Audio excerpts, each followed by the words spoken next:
Mukmin itu kalau dia mau bangun di malam hari dan beribadah.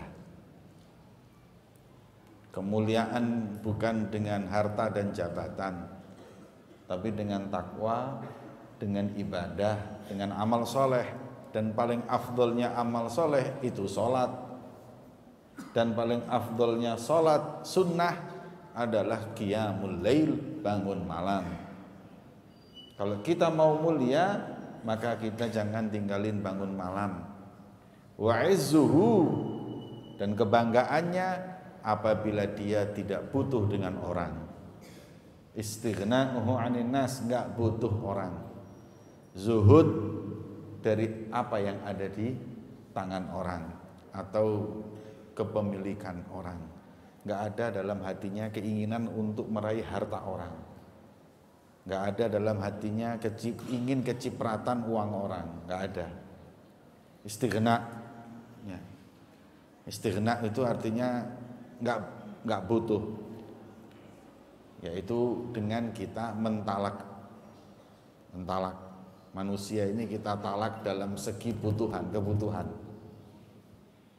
Kita hanya yang menggantungkan kebutuhan kita kepada Allah Subhanahu wa Ta'ala.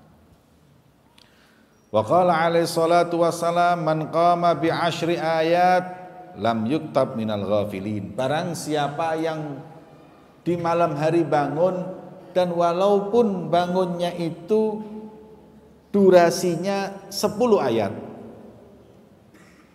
Durasi 10 ayat itu kan sedikit hadirin, cuma berapa menit? Mungkin 1 menit. Barang siapa yang bangun di tengah malam dengan durasi 10 ayat, maka nanti di akhirat dia tidak digolongkan golongan orang yang lalai, bukan golongan ghafilin, bukan orang yang lalai dari Allah. Wa man qama bi mi'ati ayat, dan barang siapa yang bangun malam durasinya 100 ayat. Waduh, ini hebat.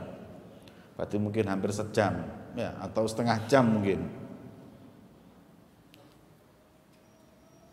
Apa? Kutiba minal ghanitin, maka ini orang termasuk digolongkan golongan orang-orang yang taat, patuh kepada Allah Subhanahu wa Ta'ala. Wa man qama bi alfi ayah, dan barang siapa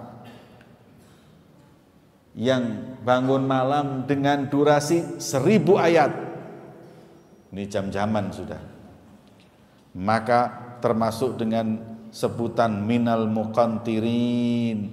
Qintor itu adalah sekitar 12.000 uqiyah, ya. Termasuk orang yang dibangkitkan kaya raya dengan membawa miliaran triliunan uang.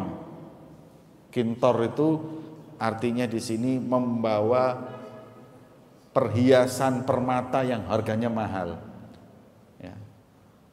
Orang kalau bangun sampai berjam-jam seperti itu, ya sudah pasti kaya nanti di hari kiamat. Karena memang ada riwayat, orang yang nggak bangun malam nanti ketika di hari kiamat dibangkitkan dalam keadaan fakir, melarat. Masyo dek kini duit ake aset ake, tapi nek gak tahu bangun malam, miskin pas-pasan. Itu kalau sholat orangnya di dunia, cuman nggak bangun malam, itu aja pas-pasan. Apalagi yang nggak sholat, naudzubillah min dzalik.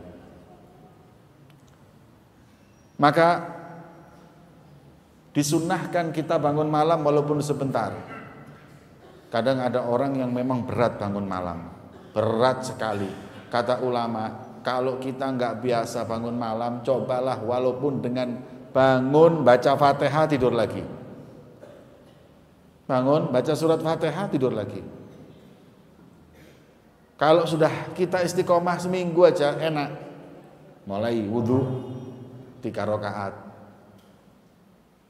Nanti kalau sudah terbiasa nggak bangun malam itu kayak nggak enak.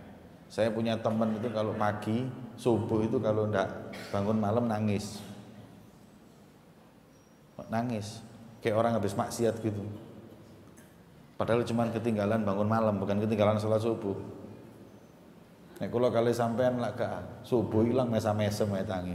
Njok dilukup monggo ngono. Wong kilangan bangun malam nangis kok iki malah kilangan subuh prenges perangas-prenges ae. Maka itu dikatakan di sini ya. Orang kaya raya adalah orang yang membawa pahala qiyamul lail nanti di yaumul qiyamah. Qala al ulama min tabarak al mulk ila akhiril Quran alaf ayat.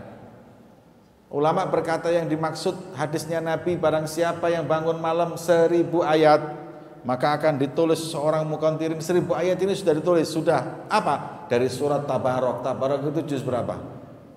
29. Tabarakalladzi biyadihil mulku wa huwa ala kulli syai'in qadir itu bidayat permulaan juz 29. Berarti cuma 2 juz. Ya, barang siapa yang bangun malam baca 2 juz berarti cuma 1 jam. Enggak sampai itu kalau bacanya tartil, kalau cepat malah cuma setengah jam itu bacanya. 1 jam lah bangun malam, termasuk orang kaya raya. Dalam hadis yang lain, inna fil laili la sa'atan la yuwafiquha 'abdun muslimun yas'alullaha khairan min amri dunya wal akhirah illa a'tahu Allah iyah. Ketahuilah Rasulullah bersabda, sesungguhnya di tengah malam itu ada 1 saat yang apabila seorang hamba muslim meminta kepada Allah pas di saat tersebut daripada permintaan kebaikan, niscaya Allah pasti akan berikan dunia dan akhirat. Kapan waktunya? Majhul, mubham, disembunyikan. Pokoknya di antara waktu malam itu ada 1 waktu yang kalau minta kita urusan dunia, urusan akhirat langsung dijabahi oleh Allah. Kapan waktunya? Disembunyikan, mubham. Makanya kita minta sama Allah. Nah, kalau orang-orang sebelum kita tahu di saat malam itu ada waktu yang mustajab, akhirnya mereka mulai maghrib sampai subuh qiyamul lail. Seperti siapa? Al-Imam Asy-Syaikh Abu Bakar bin Salim. Seperti Al-Imam Abu Hanifah. Abu Hanifah 40 tahun salat subuh dengan wudu isya qiyamul lail. 40 tahun salat subuhnya itu dengan wudhunya sholat isya nanti ini. Jadi habis sholat isya baca Quran, ngaji ini semua sampai subuh. Bayangkan hadirin, itu ibadahnya orang dulu. Sikir repot, bayang nonetok repot. Kalau kita tidak usah 40 tahun 4 hari sholat isya dengan wudhunya maghrib loh kerepotan. Kebobolan tuh omangan gak mandek-mandek. Nih orang-orang dulu seperti itu hadirin. Sedikit makan banyak ibadah, khususnya di tengah malam. Kemudian wadzalik kullu lailatin, dan ini bukan di malam Jumat, ini bukan di malam Senin, ini bukan di malam Sabtu. Di setiap malam ada 1 saat yang tidaklah seorang mukmin meminta di saat tersebut kecuali dijabahi oleh Allah. Kemudian wa qala alaihi salatu wassalam yanzilu rabbuna ila sama'i dunya hin yabqa thulutsal lailil akhir. Allah Subhanahu wa taala di setiap sepertiga malam terakhir menurunkan rahmatnya, bukan Allah yang turun. Tak wacakno hadise ya. Allah turun. Hadisnya gini. Yanzilu rabbuna, Tuhan kami, Tuhan kita turun ila sama'i dunya, ke langit dunia ini. Jadi Allah turun ke langit dunia ini ketika sisa waktu malam sepertiga. Kemudian Allah berfirman, hal min mustaghfir, hal min da'in. Ada yang mau minta, ada yang mau bermohon, aku kabulkan. Ada yang meminta untuk hajatnya, aku kabulkan. Ada yang minta diampuni dosanya, aku ampuni. Hadis ini namanya disebut dengan hadis yang mutasyabih yaitu nggak bisa diartikan letterless. Allah turun ke langit dunia itu maknanya bukan Allah yang turun ke langit dunia, tetapi rahmatnya Allah turun ke langit dunia ketika sepertiga terakhir, bukan Allah yang turun. Allah gak mudun ngono, sing mudun ngono Gatot Kaca. Kalau ada orang bilang Allah turun, ya Allahnya turun. Ini bahaya ini hadirin. Sekarang saya mau tanya, jadi Allah itu tiap malam turun. Sekarang Allah ini turun malam kan, sepertiga akhir turun. Ketika di sini turun, malamnya hilang, berarti Allah naik kan? Kalau Allah naik, sedangkan nanti di Jepang malam, atau mungkin di Korea malam, atau nanti di Australia malam, berarti Allah tak kan malam itu kan terus ada hadirin. Kan ini bumi lah bunder ya. Sekarang di kita malam, di Amerika siang. Tapi kan berubah, malam ini kan terus ada. Berarti kalau diartikan Allah turun di sepertiga terakhir daripada malam, berarti Allah ini mudun, gak munggah-munggah. Paham gak kon? Kon gak belajar ilmu geologi gak ngerti kon. IPA gak iso ya repot. Bumi ini lah bunder Pak. Ini kalau sini malam, sini pagi. Kalau sini malam, sini pagi. Kalau sebaliknya, kalau di sini pagi, di sini saya gigi bengi apa isu? Sampai nango Amerika, isu apa bengi? Isu. Berarti Allah di Amerika belum turun. Allah mudun saya gini sih an. Sekarang sebelah sana di Australia ini malam ini Allah di Australia. Habis gini Allah pindah ke Malang. Terus habis gitu pindah lagi terus. Jadi Gusti Allah kamu mubeng kamu gawis. Makanya orang-orang yang berpendapat mujassimah Allah itu turun berarti Allah yang turun seperti itu, mereka nggak mengakui kalau bumi itu bulat. Sebab kalau mereka mengakui bumi itu bulat, Allah itu mudun tok kamu nggak. Makanya mereka menolak bumi itu nggak bulat, bumi itu kayak sejadah. Itu pendapat mereka. Ya, sedangkan ini sudah nggak bisa diterima oleh ilmu sains yang jelas-jelas pasti mesti delok teko dhuwur bunter kok kon ngomong sejadah itu kok ndi. Maka itu kita kembali kepada kemuliaan malam hari. Di malam hari itu rahmatnya Allah turun. Jadi kalau sudah sepertiga akhir itu berarti jam berapa hadirin? Di atas jam 1. Di antara jam 1 sampai subuh itu sepertiga terakhir. Di saat itu Allah Subhanahu wa taala menurunkan rahmatnya. Kemudian Allah Subhanahu wa taala menyeru, sing donga tak kabulno dongane, sing nyuwun sepura tak sepurani dosane. Pas Gusti Allah nawani sampean turu, ayo njaluk sepura, ayo donga, tidur. Maka beruntung orang-orang yang tengah malam istighfar, beruntung orang yang tengah-tengah malam berdoa. Pas Gusti Allah nawani, pas orang itu meminta. Makanya ada riwayat guru saya Al-Habib Salim bin Abdullah bin Umar Syatiri, beliau cerita ada seorang anak memiliki bapaknya soleh, tapi anak ini heran dengan bapaknya. Sebab kalau tiap malam hadirin, tiap malam si anak ini kalau lihat bapaknya jam 1:30 malam, jam 2 malam di kamarnya sendirian sambil ngomong gini, ana kulo iki apa sih bapak iki rek? Gak ono sing ngejak ngomong. Nek kamar dhewean, aku tok ae. Aku ana kulo. Akhirnya si anak menganggap bapaknya ini keedan. Wah, bapakku ini gak waras. Lapor ke ulama, datang ke seorang wali min auliyaillah. Ngapunten Pak, ngapunten Habib, ngapunten Yai. Bapak saya stres.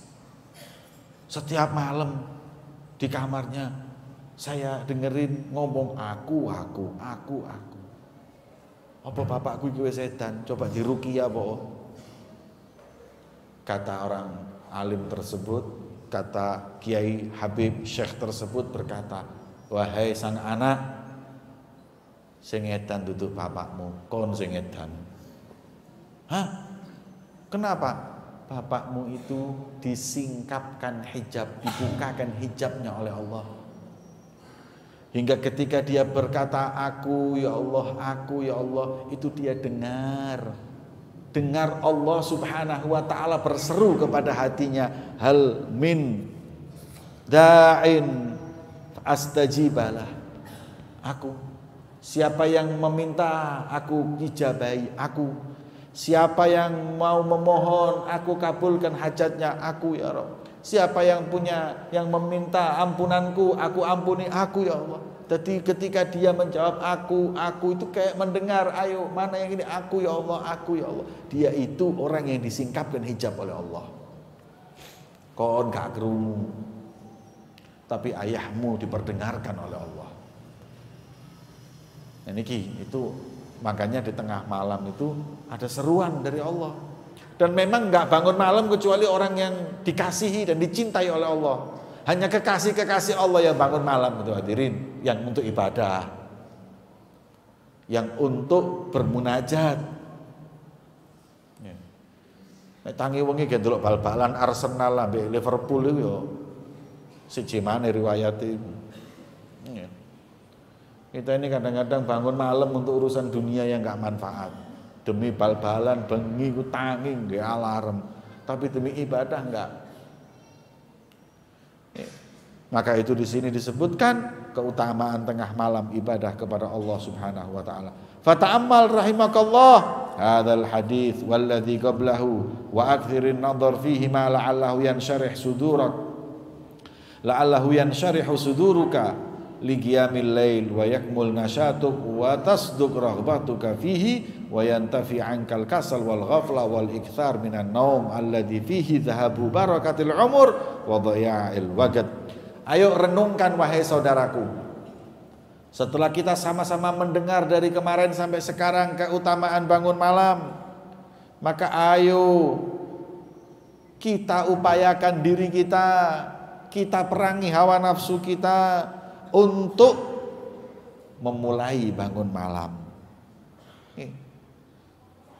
Insya Allah ketika kau mendengar keutamaan-keutamaan ini, akan hilang darimu kemalasan, lalai dari Allah. Karena ketahuilah, orang yang kebanyakan tidur itu berkah umurnya kurang. Hilang keberkahan umurnya. Orang kalau kurang ibadah seperti itu. Hanya kita saja yang kurang ibadah iki ngomong gak kerasa yo. Gak kerasa moro-moro wis 2 wulan. Gak kerasa moro-moro wis setahun, iku kurang barokah umure. Nek sing barokah umure kerasa le ibadahnya. Ya subhanallah. Dia hidup di dunia ini 60 tahun seperti 600 tahun. Ya Rasulullah itu hidup cuma 63 tahun. Tapi mengubah dunia kayak hidup 600 tahun hadirin. Ada orang yang 90 tahun ngurupi. Jangan lagi ngerubah dunia, ngerubah kampung gak, apa anak bojone gak berubah. Zahab, hilang barokatul umur. Ada Imam Syafi'i imam kita, umurnya cuma 50 loh. Meninggalnya usia 50-an. Tapi barokah umurnya. Imam Suyuti itu umurnya juga lumayan. Tapi barokah. Saking barokahnya, umurnya sama kitabnya, lembaran kitab yang ditulis sama umurnya banyak kitabnya. Jadi kitab-kitab Imam Suyuti itu dihitung. Imam Suyuti itu kitab-kitabnya dikumpulin. Ini berapa juz, ini berapa juz. Terus dihitung berapa lembar. Dihitung dengan jumlah hari Imam Suyuti hidup di dunia. Masih banyakan kitabnya Imam Suyuti. Bayangno hadirin. Ini orang-orang yang hidupnya penuh dengan barokah. Kita hidup di dunia ini 60-70 tahun. Bunang di urip iki kok gak kerasa. Eling biyen saya SMP ngono saiki wis duwe anak. Eling biyen saya SD saiki wis duwe putu. gak kerasa karena hidup sabah-lalan. Meski itu gak ada manfaatnya. Mestinya kita banyak ibadah, banyak bangun malam supaya hidup ini berkah. Nah, ini sekarang supaya terasa hidup ini betul-betul berkah, gimana caranya? Banyakin ibadah, khususnya qiyamul lail, bangun malam. Wa qad warada fi ba'dil athar anna man yukthirun naum bil lail ya'ti faqiran yaumal qiyamah. Dalam sebagian perkataan ulama disebutkan barang siapa orang yang malam suka tidur, gak mau bangun malam, datang di hari kiamat dalam keadaan kiri, melarat, miskin. Itu tadi yang saya sebutkan, sekarang nasnya. Dan dalam riwayat yang lain, barang siapa yang sholat 2 rakaat di tengah malam, maka itu dia berarti mendapatkan zun min kunuzil bir, mendapatkan pusaka daripada pusaka kebaikan. Itu baru 2 rakaat. Qala Rasulullah sallallahu alaihi wasallam, aqrabu ma yakunu rabb min abdihi fi jawfil lail, fa in istata'ta an takun musalliyan fi dzalikal waqti fakun. Rasulullah bersabda, paling dekatnya seorang hamba dengan Allah Subhanahu wa taala ketika di waktu malam hari. Maka itu ketika Allah Subhanahu wa taala dengan rahmatnya itu dekat dengan hambanya, berupayalah hamba tersebut ketika dekat dengan Tuhannya dalam keadaan sholat, jangan dalam keadaan tidur, jangan keadaan maksiat, tapi dalam keadaan sholat. Rasulullah bersabda, yuhsyarun nas fi sa'idin wahid. Dalam riwayat, manusia nanti akan dikumpulkan di satu lapang yang besar, mahsyar, padang mahsyar. Kemudian fayunadi munadi, ada panggilan, ada seruan yang menyeru.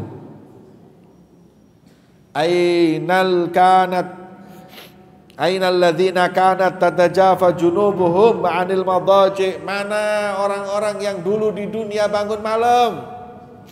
Ini yang ceritanya Abu Yazid Al-Bustami kemarin tuh. Saya dengar nanti di yaumul qiyamah manusia akan dibangunkan, dibangkitkan oleh Allah dan diseru, mana orang-orang yang bangun malam? Fayagumun wa hum galil. Bangun mereka yang orang ahli qiyamul lail, tapi sayangnya jumlahnya sedikit. Fayadkhulunal jannah bighairi hisab. Kemudian mereka masuk surga, enggak usah lagi dihisab. Monggo mlebet teng swarga kadek hisab. Enak lho rek. Kon nyoba antri nang Jatim Park iku. Antri pas riyo rame-ramene wong antri ini sak kilo. Kok subhanallah ada seruan dung dung dung dung, jenengmu disebut, Pak Joko, Anda masuk nggak usah beli tiket, gratis. Dan yo seneng iki opo. Kau lewati orang yang lagi nunggu siji-siji nang kene Jatim Park, sing sampean langsung enak mlebu. Gludus, gak bayar, gak usah langsung lewat kene, belum. Lho apa rek wong iki rek apa ahli qiyamul lail. Nanti yaumul kiamat juga seperti itu, wong dihisab siji-siji mlebu surga atau mlebu neraka. Kok sampean moro-moro dikei ruangan VIP. Lewat. Iki sapa iki rek? Ini tadi yang dipanggil dung dung dung dung. Yunadin munadin, memanggil sang penyeru. Mana orang-orang yang pinggangnya itu jauh dari tempat tidurnya di tengah malam, yaitu yang bangun malam. Mereka diperintahkan masuk surga tanpa hisab. Semoga kita termasuk golongan tersebut. Amin Allahumma. Wa'lam anna qiyamal lail min athqal syai' 'ala nafas wala siyama ba'da naum. Ketahuilah kenapa qiyamul lail punya kedudukan seperti itu. Apa karena malamnya atau karena apa? Beliau mengatakan di antara keutamaan yang Allah berikan di qiyamul lail, karena capeknya, karena beratnya melakukan hal tersebut di tengah malam. Orang di malam hari itu paling enak tidur. tapi dia mengusir tidurnya untuk ibadah kepada Allah. Jadi ibadah ini beratnya karena harus mengusir tidur di tengah malam. Makanya keutamaannya besar karena berat. Yang paling enteng lah sembahyang maghrib. Paling enteng itu sembahyang maghrib, sembahyang isya. Itu enteng kan? Sembahyang isya bomboan, kadang-kadang turu langsung. Atau kadang-kadang kalau ditunda-tunda malam kadang wis plek turu. Okay. Tapi bangun malam itu dikatakan di sini wa innama yasiru khafifan bil i'tiyad wal mudawamah. Enggak ada ibadah yang paling berat sunnah seperti bangun malam. Tapi bangun malam itu yang berat akan menjadi ringan kalau istiqomah. Saya lihat teman saya suka fitness. Fitness itu enak apa abot? Abot loh rek, ngangkat beban, belayu, keringatan. Lah gak enak kamu fitness. Tapi saya heran karena dia dulunya gak seneng, dia paksa, akhirnya jadi kebutuhan. Kalau gak fitness kayak orang bingung. Padahal fitness itu lah duduk sate ya. Nek ketagihan sate lah lumayan rek. Ketagihan kok belayu-belayu, nah gak waras ah. Ketagihan kok ngangkat besi. Ketagihan ngombe kopi, ketagihan rokok lah lumayan ah. Iki ketagihan kepengin apa? Kepengin melayu, kepengin keringetan, kepengin ngangkat beban. Bayangin sesuatu yang berat itu ketika dia istiqomah jadi kebutuhan. Kalau nggak fitness malam bingung nggak iso turu, aku dino nggak fitness, gak bakar lemak. Bingung ngarepe dhewe. Tapi kalau ibadah gimana? Berat, bangun malam itu berat hadirin. Tapi kalau sudah kita biasakan, kita istiqomah, yasiru khafifan, akan jadi ringan. Wasabr 'alal masyaqqa wal mujahadah fi awalil amr. Memang harus sabar. Pertamanya nggak enak. Harus mujahadah, harus perang. Tapi setelah pintu terbuka, pintu unus billah wa halawatil munajah wa ladzatil khalwa bihi wa azza wa jal wa inda dzalik la yashba'ul insan minal qiyam. Kalau sudah pintunya qiyamul lail, kenikmatannya dibuka oleh Allah, kenikmatan rasanya berduaan sama Allah, kenikmatan ketika dia itu munajat kepada Allah, ngaji, maka ketahuilah dia tidak akan kenyang daripada bangun malam. Fadlan an yastathqilahu aw yaksul anhu kama waqa'a dzalika lis-sholihin. Sudah enggak lagi dia keberatan bangun malam, bahkan menjadi satu kebahagiaan dan kenikmatan. Dan ini seperti terjadi pada kaum solihin daripada hambanya Allah. Ya, ada orang-orang ahli solih, orang solihin itu hadirin. Saking nikmatnya bangun malam. Yang pertamanya nggak enak bangun malam, tapi lama-lama jadi enak. Ketika sudah enak, pernah ngomong kayak gini. Ngomong apa? In kana ahlul jannah fi mithli ma nahnu fihi bil lail innahum la fi 'aisyin thayyibin.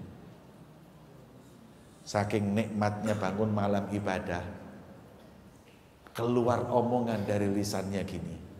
Nek umpamane, kalau umpama orang di surga bisa merasakan kenikmatan seperti nikmatnya bangun malam saat ini, berarti memang orang di surga itu enak rasanya.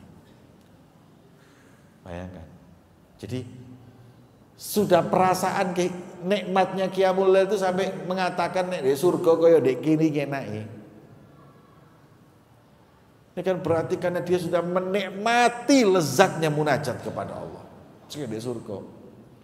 Innal abrara lafi na'im wa innal fujjara lafi jahim. Kata Allah, orang yang baik dalam surga, dalam kenikmatan. Orang yang ahli syar, ahli maksiat adalah orang yang dalam azabnya Allah. Kata sebagian ahli tafsir, belum di akhirat, di dunia pun sudah seperti itu. Makanya orang-orang ahli ibadah itu kayak di surga karena nikmatnya munajat kepada Allah. Ya orang-orang yang ahli maksiat, mereka sudah gundah hidupnya, stres dan lain-lain, masih di dunia. belum nanti di akhirat. Dalam riwayat yang lain disebutkan semenjak 40 tahun tidak ada yang membuatku sedih, sumpah, seperti kalau sudah waktunya matahari itu terbit. Jadi kalau sudah kelihatan matahari terbit, sumpah, berarti malam sudah hilang.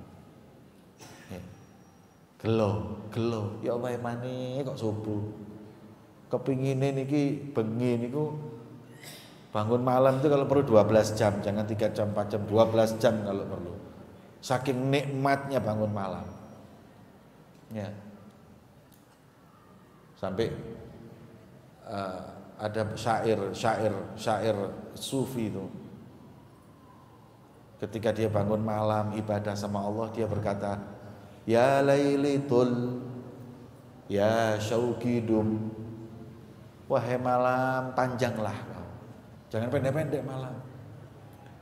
Wahai rindu, jangan putus.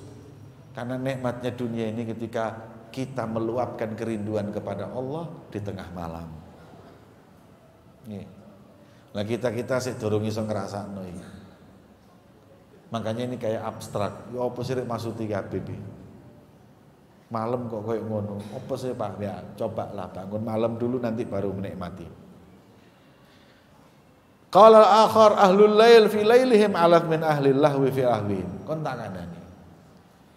Nikmatnya orang bangun malam itu lebih nikmat daripada orang lalai. Orang bangun malam itu rasanya nikmat lebih daripada ibu-ibu nang mall. Ibu-ibu nang mall itu rek 3 jam gak kerasa.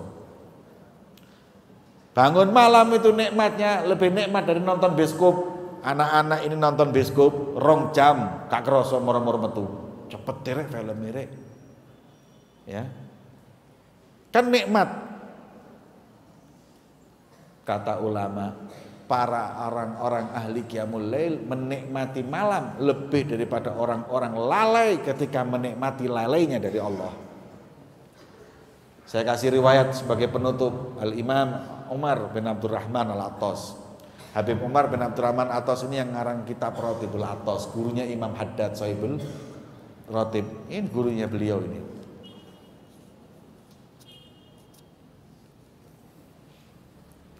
Ini suatu malam Habib Umar bin Abdurrahman itu kalau ibadah qiyamul lail itu jam 10 sampai subuh. Istrinya ngeluh ngelapor kepada murid-muridnya, gurumu niku qiyamul lail kedawan. Lha wong turu setengah jam 8, tidur jam 8, jam setengah 10 sudah bangun qiyamul lail. Jadi itu cuma sejam setengah, itu tiap hari, kesian. Nasihatin. Akhirnya murid-muridnya tadi datangi beliau. Habib, mbok ya bangunnya jangan jam setengah 10, baru tidur jam setengah 9, jam 8. Mosok jam segitu sudah bangun qiyamul lail. Biasanya sepertiga malam, ini 2/3 malam disikat kabar. Kata beliau, lo kenapa? Ojo be, orang tidur itu tidak bagus. Mending kurang makan daripada kurang tidur. Orang-orang tidur ini masya Allah be, bahaya. Asam uratnya naik, darahnya naik, kolesterolnya tinggi, us penyakit tok wong kurang turu ini. Ya wis. Terus gimana? Ya sudah be, kurangi. Ape bangun jam 1 aja sekarang. Jangan jam setengah 10, jam 1. Tambah ono turun ya petang jam lah. Oke. Mulai besok saya bangun jam 1 aja. Besok jam 1. Kok suatu malam ada nikahan. Beliau tuh pulang dari masjid habis isya lewat acara pernikahan. Lagi persiapan mereka. Beliau tuh kalau sholat isya ngaji dulu. Kan paling sholat isya itu jam pinten? Jam 7 lah anggap. Beliau ini sampai jam 8 di masjid. Ya ngajar ya ini. Baru pulang ke rumah mau makan. Di tengah jalan itu kelihatan ada orang punya hajat kawinan. Ngundang gambusan. Ini arang-arang dangdutan. Ngundang apa? Dangdutan elektron sing joget goyang patah-patah niku lho. Nih. Kemudian gambusan tadi dungtak. Dengar Habib, ana apa iku? Anu Habib ada kawinan. Terus suara apa iku? Di suara gambusan. Konser dangdutan. Oh. Mulai kapan? Habis Isya itu langsung mereka makan, langsung acara.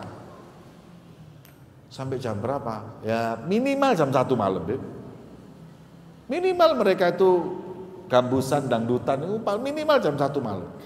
Ada yang jam 2, ada loh Beb yang kurang 10 menit azan subuh baru berhenti. Terus mereka seperti itu apa enggak capek? Oh, enggak, mereka seneng kok.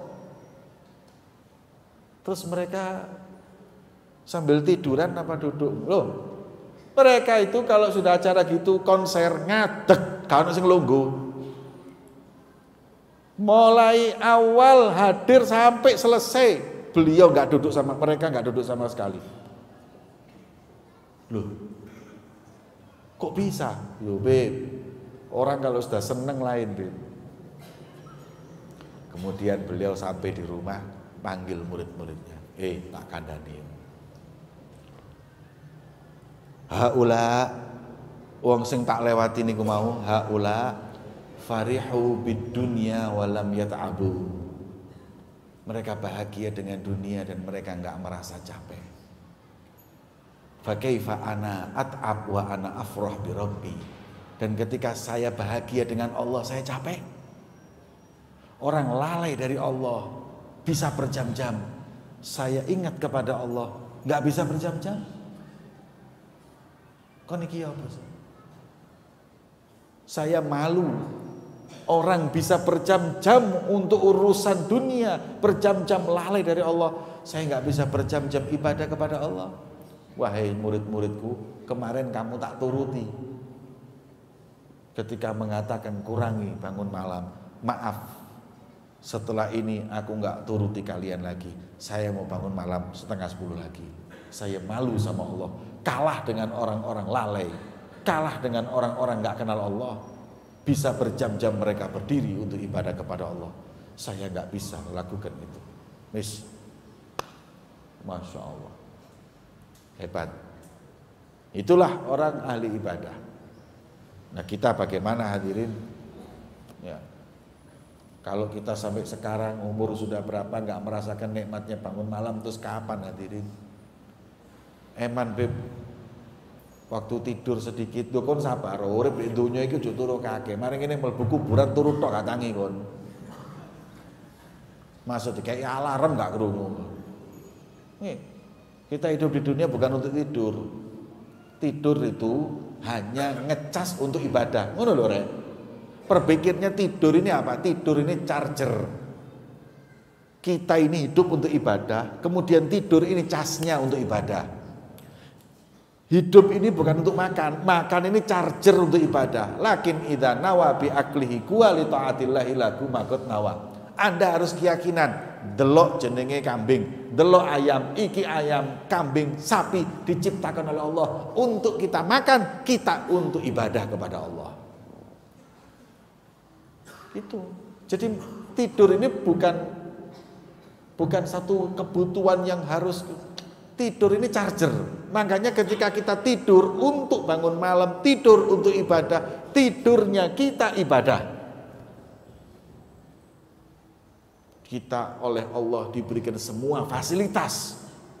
Tidur kayak, makanan kayak, apapun semua itu fasilitas untuk kita ibadah kepada Allah Subhanahu wa taala. Terakhir,